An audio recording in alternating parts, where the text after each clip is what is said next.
All right, y'all. About 4:30. Kind of dark today because boy, somebody's making doo-doo over in this area. I guess I have to go around the yard and pick up. I'm not gonna pick up the deer doo-doo.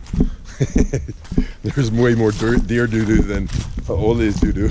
But there's the little pellets breaks up. All right, Carol. Anyways, the tractor could not lift that wood. So all day long, I had to unstack it all and then restack it, put it onto the tractor, and bam, it's off the trailer, at least stacked down here under cover, kinda. And it's okay. It's definitely gonna be fine for raised beds. I mean, $300, and I'm gonna make a bunch of raised beds out of it. There's possibilities, other stuff. Can make some rustic furniture. You know, it is the Ozarks. You know, I mean, got interesting color to it and stuff, but I didn't unload it. I just did magic with my fingers and it moved here. Actually, Scott and Mike came by. Scott said, "I'm coming." He says, "Did you get the buns?" He wanted me to buy buns for his barbecue that he's making. And I said, "Yeah, I picked up buns." So he said, "Okay, we're coming. We're hungry." So they just brought barbecue and I had buns. And then I took some time to make some coleslaw, because what they did when they came, I told them, I said, "My tractor can't lift the lumber." Scott said, "Just get a pallet. Let's break it down and let's stack it and get it done." So they were done in half an hour, 45 minutes. And then I had to move it around once they left, but it's manageable for the tractor now. So if I did it, it'd probably take me 3 or 4 hours with my shoulder. And so big mahalo to Scott and Mike for helping the king out today. Really saved me a lot of physical effort. Oh man. So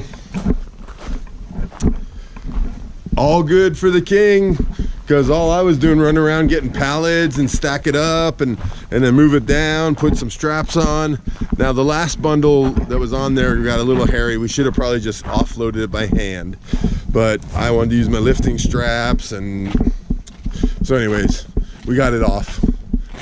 Lifted it up a little bit and then had Scott just pull the truck forward out onto the wood chip road, which was nice to have, because I don't have my four-wheel drive working properly right now. So, and if it was muddy over there, easily could have gotten stuck, but no, we have the wood chip road.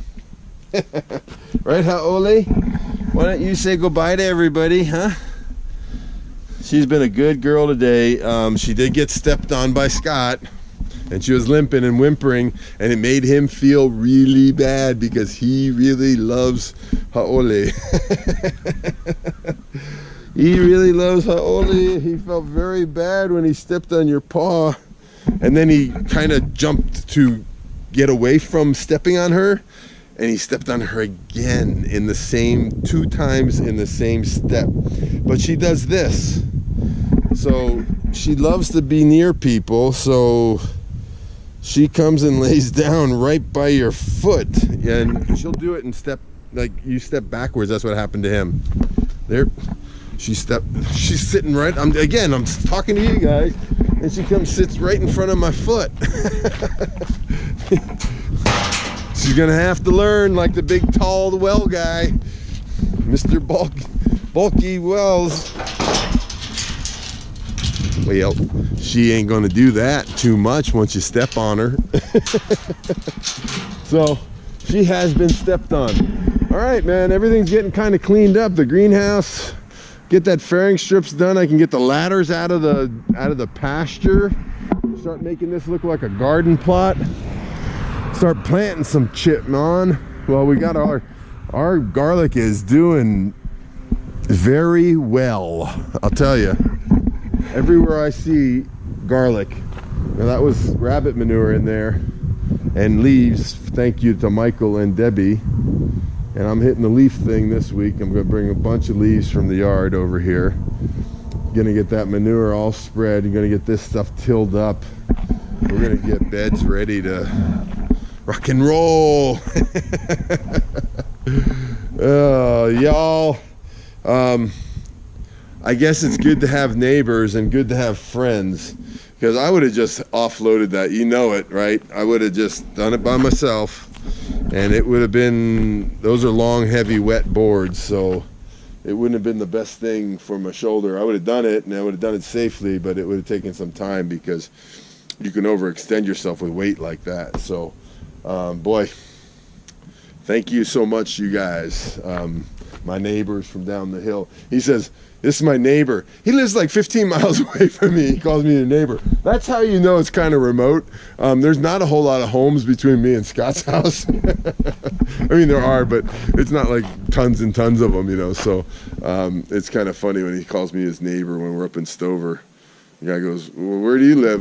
He goes, lives on WW. I live on FF. We're neighbors.